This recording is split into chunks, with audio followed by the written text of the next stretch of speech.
MS Preview, informação até você. Eu estou aqui com a presença muito ilustre de um profissional que eu admiro muito e que está arriscando novamente, um arriscador nato, Og Ibrahim. Muito obrigado pela presença. Obrigado a você, Danilo, pelo convite. E já começo com uma pergunta muito direta.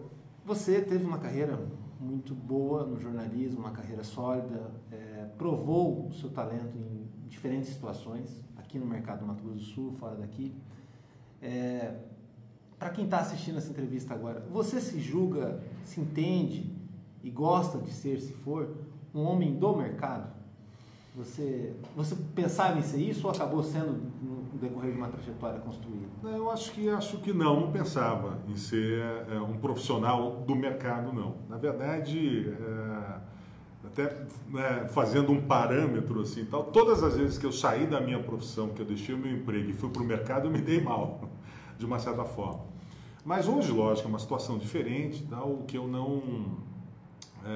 eu estava buscando agora nessa nova fase de jornalismo é exatamente continuar fazendo jornalismo, só que de uma maneira, digamos assim, um pouco mais comercial. Não no sentido de conteúdo, mas no sentido de poder vender o meu próprio produto.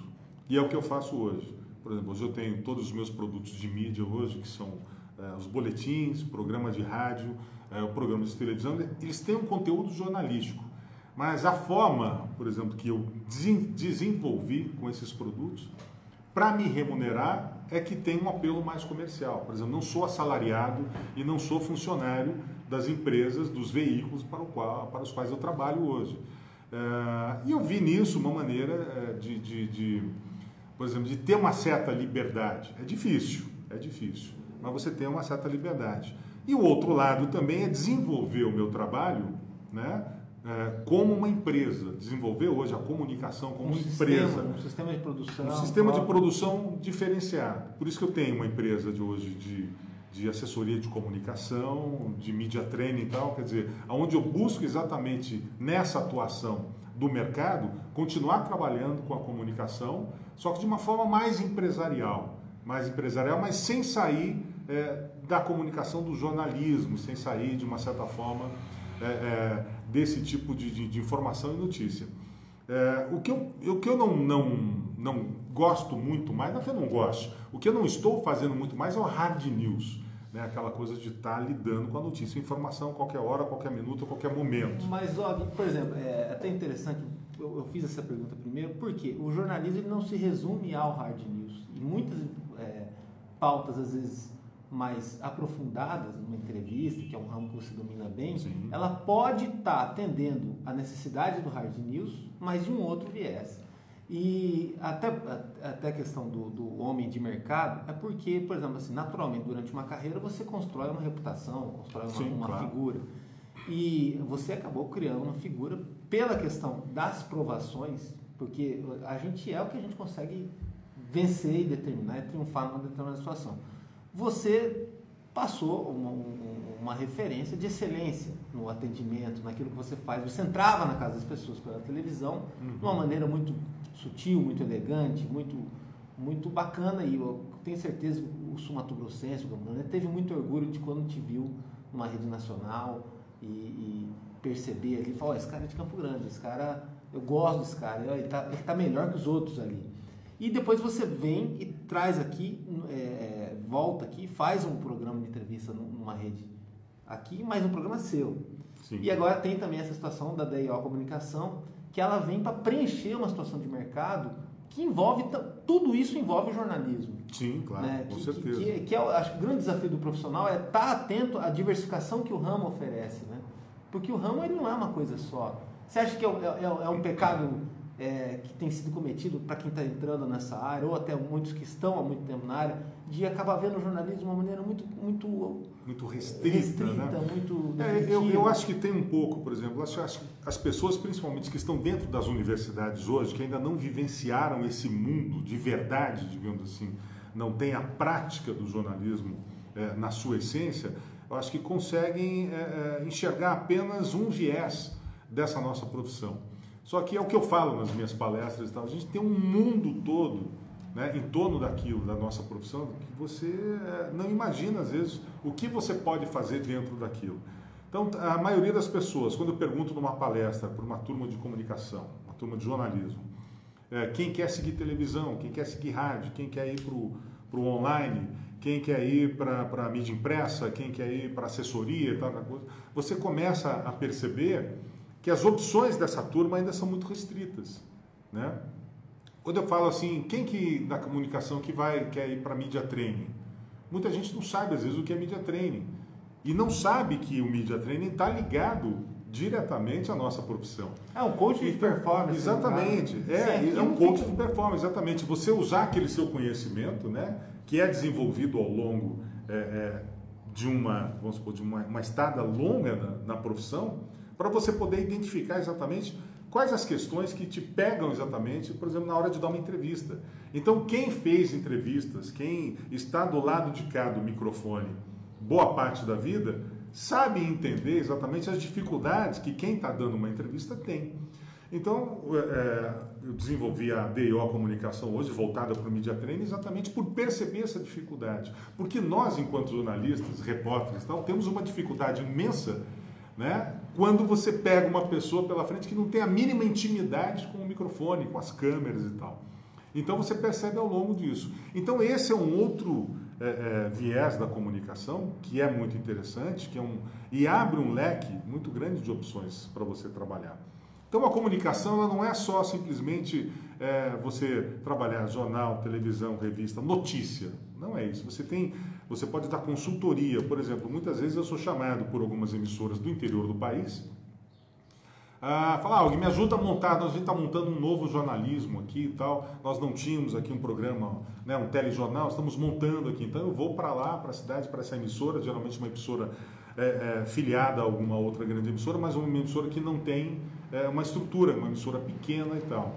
Então eu passo lá semanas exatamente dando essa consultoria, ajudando eles a montarem. Esse é um outro trabalho da comunicação. Né? Você ajudar uma emissora pequena, ajudar por exemplo, um jornal que está se criando a se formatar, ajudar um portal de notícias a se formatar. Quer dizer, então você necessariamente, a gente como jornalista, não precisa necessariamente estar ali à frente da notícia, dando ou passando a notícia. Você pode estar por trás, ajudando vários veículos a se construírem nesse meio. Agora, por exemplo, nessa questão do empreendedorismo, que envolve duas situações, por exemplo, tanto a questão de você ter um programa seu, você ter que batalhar para criar, viabilizar aquilo, até a DO Comunicação, que também envolve a captação de cliente, envolve você atender esses clientes e um cliente levar outro. Na comunicação, ainda existe você vê ainda um paradigma muito restritivo, uma barreira, por exemplo, com relação ao dinheiro, ao lucro, porque tudo é comercial. Quando você cria uma atividade, seja uma grande empresa, uma pequena empresa, ela vai ter que ter uma sustentabilidade naquilo. Claro, e essa sustentabilidade ela vai depender de uma alavanca, daquilo ser escalar, ter uma evolução. E no caso, por exemplo, da informação, que é a matéria-prima do trabalho de jornalismo, eu percebo muito, assim, ainda mais quando entra essa turbulência de muitas informações, da política especificamente, é um foco excessivo na informação e pouco na vazão da informação. E é a mesma coisa que você ter um produto na sua empresa, um serviço, que é um produto ótimo, requintado, você cuida muito de como se fazer ou como ele é produzido, mas aí você precisa da clientela, você precisa daquele fluxo da clientela. E, por exemplo, a vazão da informação, às vezes, ela é muito esquecida, né? E o jornalista, na redação, se ele não tiver uma orientação para essa vazão, ele fica escrevendo para ele mesmo, ou está cheio de jornal que acaba escrevendo ou produzindo uma notícia de TV, de rádio, para eles. Ou para um público que é pego assim aleatoriamente. O segredo da comunicação é você falar diretamente. Você, como foi âncora de jornal, viveu isso muito bem, pode passar isso muito bem para as empresas, porque você falava no olho das pessoas. Isso não pode ser esquecido na comunicação. Não, de maneira alguma. O que eu acho que assim, há uma grande confusão de jornalistas que se transformam em assessores de imprensa. Quando ele se transforma em assessor de imprensa, o jornalista parece que coloca na cabeça, falou, bom, agora eu sou um assessor de imprensa, eu tenho que vender o meu cliente. Tudo bem, ele tem que vender o seu cliente, que é dali que ele vai tirar a sua fonte de renda. Mas ele tem que perceber e falar, cara, como que eu vou vender o meu cliente? Empurrando goela abaixo dos veículos, qualquer tipo de informação? Não. Ele tem que usar a sua característica de jornalista para transformar as informações e notícias daquele seu cliente em realmente informações e notícias que possam ser digeridas, que sejam atraentes para o público que consome esse tipo de coisa. E o que eu percebo muito é que isso não acontece. Muitas vezes eu vejo assim, eu recebo no meu e-mail muitas pautas, muitos releases, na verdade, que vêm de assessoria de imprensa, de empresas, de candidatos a vereador, de políticos, de deputados, enfim, que nada mais são do que um release chapa branca daquilo que o cliente daquela assessoria faz, sem a mínima atratividade para o veículo consumir. Ou enredo, né? Ou enredo, sem Ou nada. você colocar aquilo dentro de um contexto. Exatamente, quer dizer, não existe, muitas vezes essas informações são interessantes, mas não são colocadas dentro de um contexto, né, que possa dar visibilidade àquilo e que os veículos possam absorver. Por exemplo, você pega lá um release de um deputado que já começa da seguinte maneira: o deputado fulano de tal apresentou esta semana um projeto que não sei o que, tarará. Pô, você já queimou. Quem começa a ler, o jornalista de veículo que começa a ler aquilo, já descarta aquilo ali.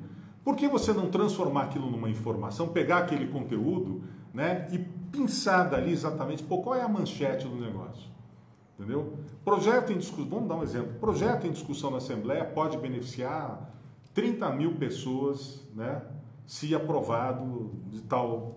Isso, aquilo ali fala, bom, vai beneficiar como? Aí você já começa a se interessar mais pelo conteúdo da notícia e da informação. Eu falo, não, eu já fui assessor de imprensa, acho uma profissão muito bacana dessa área do jornalismo. Há bons profissionais dessa área, mas o que eu acho que não pode ser esquecido como foco, como diretriz, é o código. Né? Isso nas faculdades deviam ser incessantemente discutido, que é o que? A metalinguagem. O que é o código? O que vai determinar a conversão daquela informação? Porque a informação ela existe, né? Agora, o público, eu como sou público também, você também é todo mundo, a gente compra contexto. Você pode até ser pescado por uma situação ou outra, tal, mas na verdade você sempre está à procura de um contexto, e um contexto novo tem um valor imensurável no jornalismo, né? Ainda mais quando consegue abrir a pessoa para um mundo diferente ou para uma determinada situação que ela não conhecia, e isso é praticamente ignorado. O entrevistado, que ele está numa situação de confrontamento, né? Quando vem uma pergunta, é algo que exige dele uma reação, e essa reação ela tem que trabalhar uma perspectiva lá na frente, ele não pode esquecer a questão do contexto. E muitos se perdem no contexto, né? Porque não sabem como funciona a divulgação num determinado meio ou num outro determinado meio, ou como ele vai ser inserido num contexto maior, de um grupo, como você falou, às vezes do legislativo. Isso daí precisa de tradução, no caso, essa é a importância de uma empresa que vai fazer isso, ou uma palestra, de situar a pessoa dentro de uma estratégia de comunicação? Não, com certeza. A gente vê que dentro da comunicação, ela funciona dentro de um sistema, que você tem uma informação, você precisa transcodificar essa informação para que ela seja digerida mais facilmente, você tem um meio para transformar essa, e você tem o feedback do receptor. O que acontece é que muitas vezes você esquece de transcodificar, você passa a informação sem ser transcodificada, sem usar, né, sem desmistificar exatamente o conteúdo que você está querendo dizer. E aí criar uma proximidade fica uma incógnita, no caso. Exatamente. Aí você, quer dizer, você passou para frente, mas ela vai barrar, ela vai parar ali, porque a pessoa que vai absorver essa comunicação, essa informação não vai absorver de uma maneira clara. Então, o que acontece hoje, por exemplo, foi daí que surgiu o marketing de conteúdo, que é possível, por exemplo, você vender uma ideia, vender um produto dentro de uma notícia, perfeitamente. Né? Desde que você transforme, transcodifique aquela mensagem de uma maneira exata, de uma maneira correta. E a gente vê muito erro hoje, por exemplo, na comunicação das empresas, na hora de se vender a sua imagem, vender o seu conceito, vender o tal, porque a transcodificação dessa mensagem que eles querem passar não está sendo feita correta. Então, quando você bate o olho, principalmente nas redes sociais, que são muito utilizadas hoje para você fazer, por exemplo, a veiculação, fazer o merchan, marketing da sua empresa. Você percebe que muita coisa ali, você bate o olho de cara, você vê que é uma propaganda.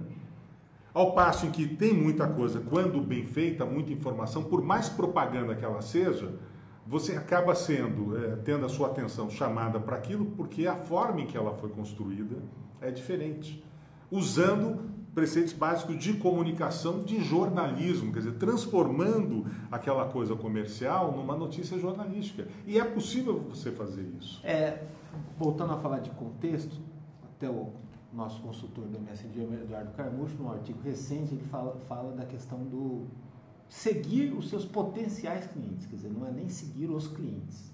É aquele cliente que você está namorando, ou um grupo de clientes, um determinado público, ficar seguindo ali. As grandes empresas, elas fazem isso. Por quê? Elas não ignoram a abertura de receitas. Elas sabem que a receita de hoje ela é incerta para amanhã, elas lidam com a incerteza do mercado, do capitalismo. Boa parte das empresas, independente do ramo, micro, grande e tal, elas, hoje em dia, elas reclamam da crise, mas perdem esse ímpeto, né, ignoram esse ímpeto de estar pescando possibilidades, pescando novas possibilidades, novas situações que dependem de leitura, e leitura é comunicação. Depois da leitura, a abordagem, e a abordagem é comunicação, porque você sabe bem disso, grandes reportagens, você deve ter passado pela situação de você ter que chegar num determinado bairro, numa determinada região, e ter que convencer a pessoa a passar aquela informação e explicar para ela que, olha, esse meio que você vai estar utilizando vai te dar uma repercussão, uma vazão importante. Abordagem, no caso, identificação, que é a questão da leitura, e principalmente a conversão. Criou aquela aproximação, ela não ser inócua. Quer dizer, muitas vezes você pode estar topando com o cliente, pode estar topando com o entrevistado, no caso, ele vai estar lidando com uma situação que ele poderia explorar, e se ele não explorar, ele tem a experiência, tem o acesso à experiência, hoje em dia a gente tem acesso a muitas experiências, mas aquilo não converte naquilo que ele gostaria, no caso. Essa tua experiência que você teve no jornalismo, fora daqui e aqui, deve ter visto coisas erradas fora daqui, ela te dá essa noção de fazer, no caso, o teu cliente pensar dessa maneira, nos degraus, no caso, por exemplo, assim, de, olha, peraí, agora é o momento de eu conseguir isso, de eu fazer aquilo. E, naturalmente, todo mundo sai da zona de conforto, no caso, porque quando você percebe que você precisa buscar algo novo, e que você precisa buscar algo novo de alguma maneira muito pragmática, é um desafio, no caso, né? Exatamente. O grande desafio, na verdade, Danilo, é você fazer o teu cliente enxergar qual caminho ele tem que trilhar. Porque muitas vezes, quando você é contratado para fazer uma assessoria de imprensa por uma empresa, a empresa acha que por estar te pagando um valor X, qualquer informação, qualquer notícia que ela queira divulgar, essa informação tem que ser digerida. E não é bem assim. Porque muitas vezes essa informação que a empresa quer passar, é preferível que ela fique guardadinha na gaveta. Sim. Entendeu? Então, o grande desafio é você convencer o teu cliente exatamente primeiro, saber exatamente o que ele pode divulgar ou não. De que forma ele pode divulgar isso. Ou seja, tem muita gente que fala, não, vamos colocar na televisão, porque tal. Muitas vezes a televisão, que é um veículo abrangente, não é o melhor caminho para você divulgar determinada informação. De repente, você tem os canais de redes sociais, que talvez para aquele determinado assunto, aquele determinado conteúdo, ele pode ser muito mais atraente. De repente, o rádio pode ser muito mais atraente do que a televisão, do que os meios sociais, as redes sociais. Então, enfim, o grande desafio é você tentar convencer o seu cliente, empresa, para quem você está prestando uma assessoria de comunicação, como essa comunicação deve ser feita corretamente. Por isso que no meu material de divulgação eu pergunto, será que a comunicação da sua empresa está sendo feita de maneira correta? Né? Ou será que a empresa que você contratou, o profissional que você contratou, não está simplesmente querendo ganhar o seu dinheiro e distribuindo releases à torta e à direita para o maior número de pessoas, sem que essa quantidade tenha uma porcentagem mínima de aproveitamento, né? Sem que essa notícia realmente não tenha... Porque não adianta você falar, eu tenho um mailing, sabe, de 1000 veículos. Isso é muito antigo, né? Tinha um mailing... O que adianta você, por exemplo, mandar 1000 e-mails, sim, por exemplo, se você sabe ou se você pode identificar que 80% daqueles e-mails não são o público-alvo daquele produto que você está vendendo. Ou até ferramentas de impulsionamento de fanpage, por exemplo, a pessoa sai de um público pequeno, vai para um público enorme, só que totalmente descaracterizado. Agora, Exatamente. voltando a falar da questão da identificação da leitura, que eu acho que é algo que a DIO Comunicação pode ser fundamental. E aí é um desafio, foi muito corajoso da sua parte abrir esse mercado aqui, porque está pendente essa situação. Você me corrija se eu estiver errado. No jornalismo, a repercussão é um ativo, o sujeito que você contrata, ou a empresa que você contrata para te assessorar, para te dar uma força na tua comunicação, é um ativo, mas a notícia não é um ativo. Essa é o grande dilema, e as pessoas têm confundido isso, às vezes muita visão naquela determinada situação. Com certeza. Mais a repercussão daquilo. Porque o que a gente busca quando você trabalha uma informação, uma notícia? Que ela seja bem digerida. Essa é a repercussão. Então, a repercussão é o maior ativo que a gente tem. Por exemplo, líquido, o sucesso, né? E líquido. Porque precisa converter rápido. Exatamente. O sucesso do nosso trabalho, na verdade, não é só ver a notícia publicada. Por exemplo, se eu trabalho uma informação de um cliente, vejo essa informação publicada em qualquer tipo de veículo, ela é apenas, a publicação, a veiculação é apenas um processo. E para mim é interessante saber exatamente qual a repercussão dessa publicação. Mas, por exemplo, tem aquela outra questão que é comum no mercado da Bolsa de Valores. Nesse parâmetro a gente tem a situação da audiência, que é outra situação muito estimada também. Mas, por outro lado, a audiência ela vai significar a cotação daquela repercussão. O peso que ela está tendo naquele determinado ano, e não é só medir quantidade. Exatamente. Por exemplo, tem fluxo, né, daquilo. Tem clientes que se satisfazem, às vezes, em ver o material dele publicado. Olha que legal, a nossa informação saiu numa nota do jornal. Falei, tá bom, ótimo. Cumprimos o primeiro passo. Agora precisa saber qual é a repercussão que isso vai dar. Vou te dar um exemplo de repercussão. Quando eu entrevisto alguém no meu programa, que não são entrevistas pagas, né, são entrevistas espontâneas, eu levo pelo assunto em si.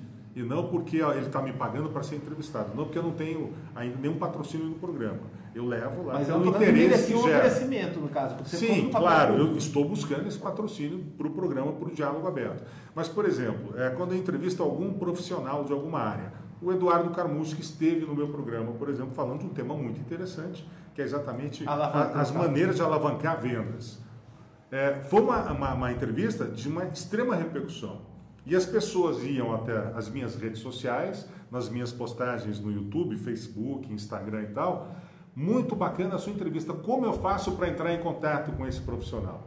Ou seja, essa é a repercussão que a gente deseja, né? Quando a gente faz uma assessoria para alguém e tem um retorno. Não foi só o fato de ter colocado a entrevista. Para ele é muito mais importante, para o Eduardo com certeza, foi muito mais importante ele recebeu uma ligação de pessoas que viram a entrevista dele do que ele se satisfazer o seu ego vendo a si próprio na televisão. É porque o ego não paga conta. Eu tive uma situação... Então, esse é o grande erro, Danilo, que as empresas cometem, né? E que algumas assessorias talvez não apurem isso com mais afinco. Quer dizer, para muitas assessorias, o importante, nós conseguimos publicar a notícia em 5 jornais. Ótimo, espontaneamente, excelente. Mas e depois? Qual é a repercussão? Porque de repente aquela notícia foi publicada por jornal. Só o clipe não segura, né? E muitos jornais publicam a notícia ipsis literis, tal qual foi mandado o release. Sim. Entendeu? Não há uma transformação daquele release. Se tem um amigo ali, você até consegue aquilo, né? Exatamente, você consegue. Mas qual é a repercussão que isso vai dar? Qual é o retorno que essa notícia orgânico, direto, vai dar? Né? Orgânico, direto. Vai dar para a empresa. Entendeu? Esse é o grande lance. A gente não pode pensar exatamente em cumprir aquela primeira etapa que, conseguimos publicar em 10 veículos. Ótimo. Para mim não interessa. Se eu conseguir publicar em um e dar um retorno muito maior do que esses 10, para mim valeu muito mais a pena. Até porque senão seria tudo muito protocolar e é preciso lembrar que o mercado não é protocolar. O mercado é dinâmico, você tem concorrente, você tem gente que está no mercado, amanhã não vai estar mais. No MSN eu passei por uma situação, não vou revelar a fonte, mas foi até trazida para uma entrevista, ficou super empolgado com a entrevista, e depois da entrevista tem aquele trabalho de edição, você tem esse negócio do seu programa e tal. E aí depois, o que aconteceu? Ele rapidamente chegou a um patamar de audiência, até uma audiência considerável, mas estabilizou e não saiu daquele número. E aí ele me agradeceu e depois me ligou reclamando. Falou, Danilo, mas parou que não tem que ver alguma coisa com a MSD aí, porque parou, o meu vídeo não subiu mais. Tem que impulsionar? Eu falei, não, nesse caso não vai impulsionar. Mas eu vou te falar uma coisa, você entendeu por que parou? Isso eu até aprendi com o Carmucci, que é teu amigo também.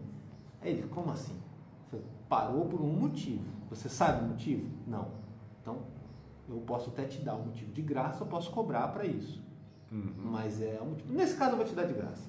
Então, aí ele falou, o que foi? Eu falei assim, você não tem você não centraliza o seu público numa determinada situação. Você deveria ter uma fanpage, não tem.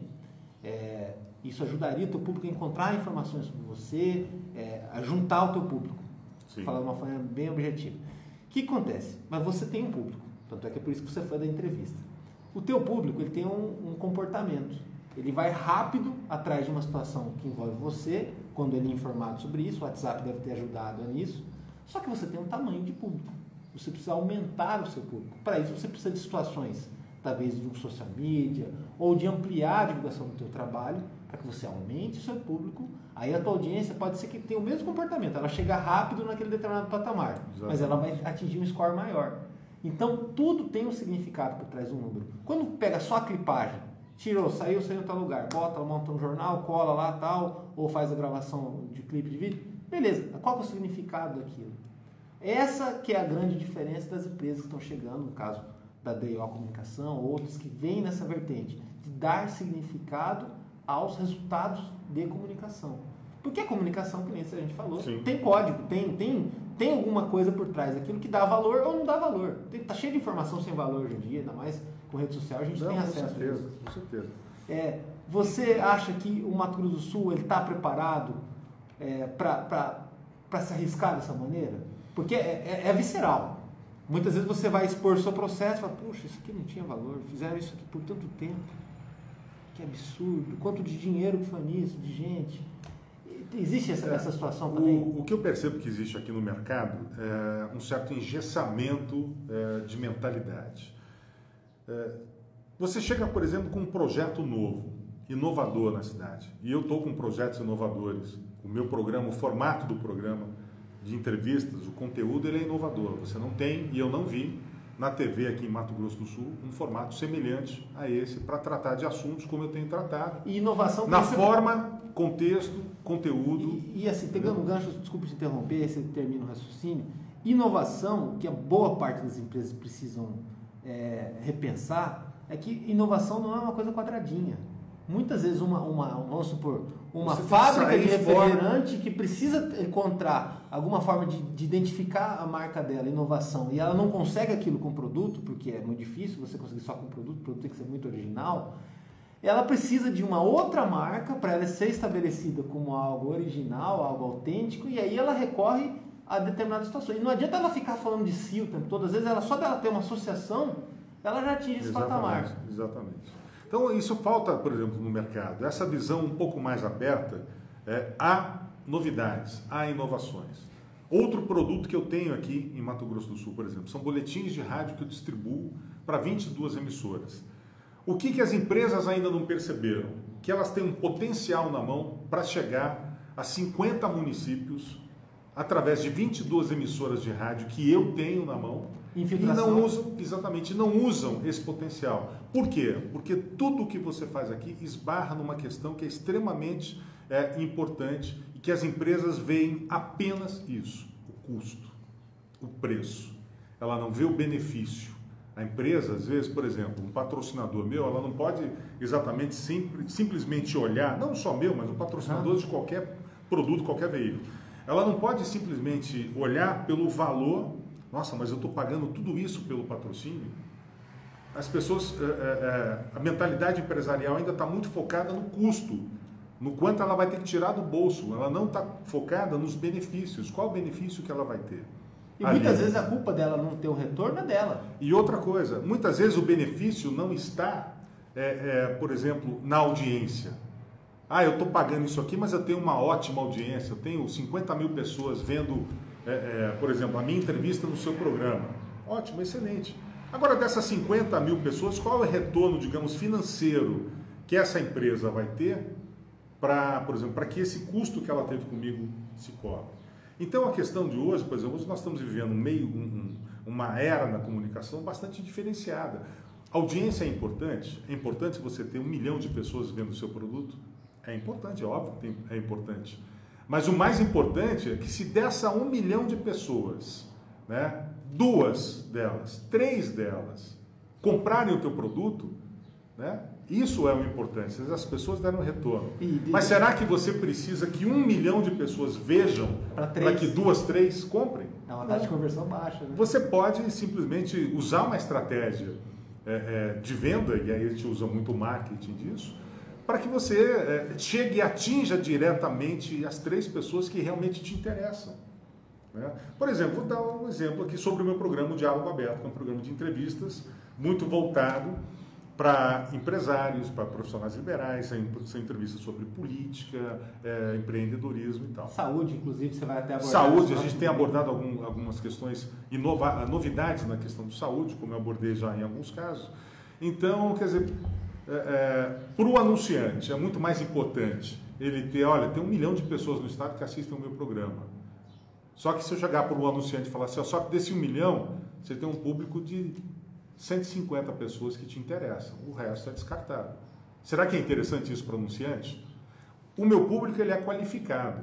Quem assiste o programa é realmente aquele público interessado em ver o assunto que está sendo tratado. Então, é um público bastante objetivo.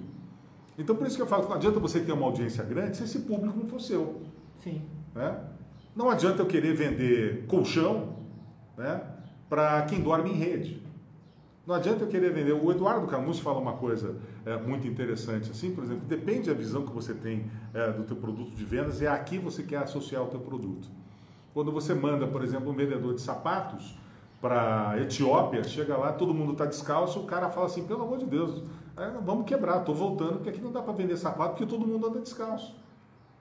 Né? E depois ele vai em um outro vendedor e enxerga uma possibilidade imensa naquele mercado, fala assim, caramba, nós vamos vender muito sapato aqui, porque ninguém usa sapato. Não, e o foco da necessidade, né? Exatamente. Que é a base do capitalismo. Então, isso que eu falo, por exemplo, na comunicação, ela tem que ser tem que ter um target exatamente objetivo. E a gente consegue, através das ferramentas que nós temos hoje, fazer com que o teu produto, né, por exemplo, o meu produto que hoje é a entrevista, é a comunicação e é a informação, chegue no público específico, de acordo com aquele anunciante que eu tenho.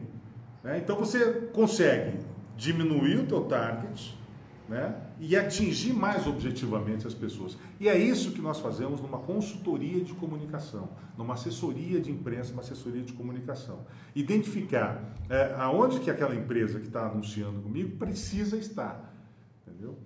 Então esse realmente é o objetivo de você comunicar bem. E ter o retorno que a gente precisa e tal. Então, por exemplo, o que a gente fala, o Eduardo Camus muito fala, eu posso mandar 1000 cartas pelo correio, né, para atingir um público.